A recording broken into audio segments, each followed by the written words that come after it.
بسم اللہ الرحمن الرحیم. السلام علیکم. کیسے ہیں آپ لوگ؟ امید ہے خیریت سے ہوں گے. آج ہمارا ٹاپک ہے 9th کلاس حدیث مبارکہ ہے. ہماری حدیث نمبر 7 ہے.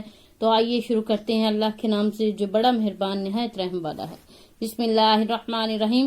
لیسا منا من لم یرحم صغیرنا ولم یعقر کبیرنا. ترجمہ: وہ ہم میں سے نہیں جو ہمارے چھوٹوں پر رحم نہ کرے اور بڑوں کا احترام نہ کرے. تشریح اس کی اگر ہم دیکھیں، انسان جس ماحول میں زندگی گزارتا ہے وہاں اسے چھوٹے عمر کے بچوں اور بڑوں سے واسطہ پڑتا ہے. اس حدیث میں بچوں کے ساتھ رحم کرنے اور بزرگوں کا احترام کرنے کا حکم دیا گیا ہے. رحم کرنا اللہ تعالیٰ کی بھی صفت ہے، اس لیے ہمیں چاہیے کہ ہم اپنے کم عمر بچوں کے ساتھ رحم اور شفقت سے پیش آئیں.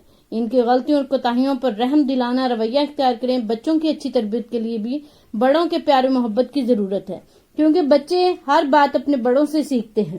اگر بچوں کے ساتھ بے رحمی سے پیش آیا جائے گا تو وہ گستاخ اور بدتمیز بن جائیں گے اور اچھے انسان اور مفید شہری نہیں بن سکیں گے.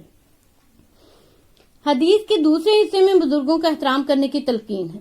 بزرگ عمر میں بڑے ہونے کی وجہ سے وسیع تجربہ رکھتے ہیں. بڑوں کا علم چھوٹوں سے زیادہ ہوتا ہے. بڑوں سے کچھ سیکھنے کے لیے ضروری ہے کہ ان کا ادب و احترام کیا جائے. اگر ہم بزرگوں کی عزت نہیں کریں گے تو ان کے علم و تجربات اور نصیحتوں سے فائدہ حاصل نہ کر سکیں گے. رسول کریم صلی اللہ علیہ وسلم کی اپنی زندگی بھی بچوں پر شفقت اور بڑوں کے احترام کی مثالوں سے بھری پڑی ہے.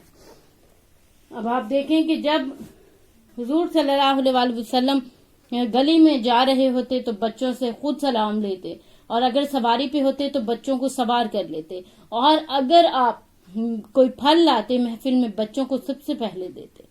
اگر آپ صلی اللہ علیہ وسلم کی زندگی کا ہم مطالعہ کریں تو آپ کو پتہ چلے گا کہ حضرت انس رضی اللہ تعالیٰ عنہ فرماتے ہیں کہ میں حضور صلی اللہ علیہ وسلم کے ساتھ 10 سال رہا. آپ صلی اللہ علیہ وسلم نے آج تک مجھے اف نہ کہا، یعنی میری کسی غلطی پہ آپ نے مجھے سرزنش نہیں کی، سزا نہیں دی. میں سودا لینے گیا تو میں راستے میں کھیلنے لگ گیا، مجھے دیر ہو گئی، آپ صلی اللہ علیہ وسلم نے شفقت سے آ کے میرے کندھے پہ ہاتھ رکھا، آپ نے مجھے بالکل بھی نہیں ڈانٹا. ایک بچے کو آپ نے دیکھا وہ عید کے دن رو رہا تھا کہ میرے والدین نہیں ہیں، بہن بھائی نہیں ہیں، آپ صلی اللہ علیہ وسلم اسے اپنے گھر لے آئے، اسے کپڑے پہنائے، اسے پیار کیا، اپنے سینے سے لگایا.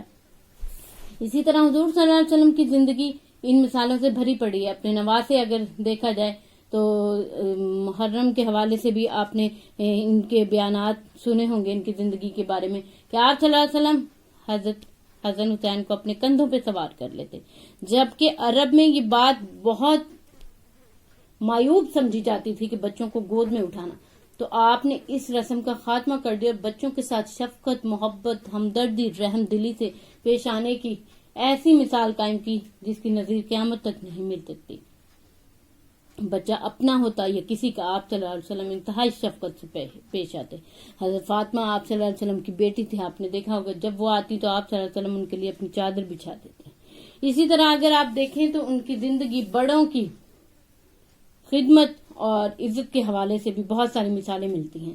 فاطمہ بنت اسد ابو طالب کی بیوی حضور صلی اللہ علیہ وسلم کی پرورش کرتی ہیں، تو آپ صلی اللہ علیہ وسلم انہیں اپنی ماں کہا کرتے تھے، یعنی وہ میری ماں تھی، اور ان کی وفات پر آپ بہت غمگین تھے.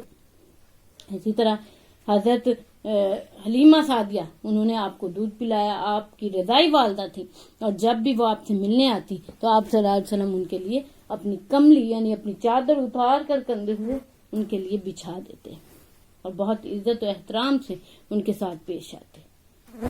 تو اسی طرح حضور صلی اللہ علیہ وسلم نے بڑوں کی خدمت، بڑوں کی اطاعت، فرما برداری اور بچوں کے ساتھ شفقت کا رویہ ہمیں اپنانے کی ہدایت کی ہے، اور اللہ تعالی ہمیں اس کی توفیق عطا فرمائے، کیونکہ یہ دونوں چیزیں جن میں نہیں ہیں، آپ صلی اللہ علیہ وسلم نے فرمایا کہ وہ ہم میں سے نہیں ہیں، یعنی وہ مسلمان ہی نہیں ہیں. کیونکہ یہ دونوں چیزیں اگر اس کے اندر سے نکل جائیں تو معاشرہ جو ہے بگاڑ کا سبب بن جاتا ہے معاشرے میں.